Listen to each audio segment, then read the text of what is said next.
Welcome to Carepatron's Healthcare OS. In this video, we will be walking through how to change your email. In this video, you will learn how to change your email, changing your email due to the account not being managed by us, changing your email due to an account already existing. To change your email address, navigate to the settings page.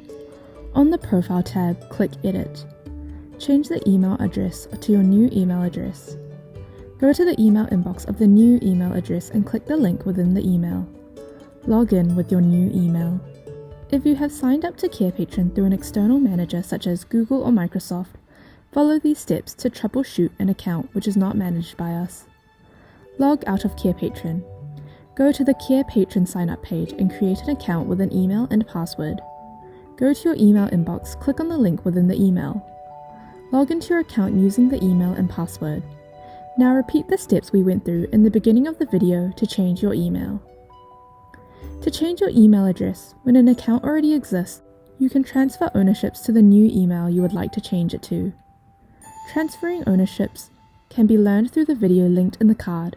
If you are in the article in the Carepatron Help Center, click on the Transfer Ownership hyperlink to find the Transfer Ownership Guide. You have now changed your email address.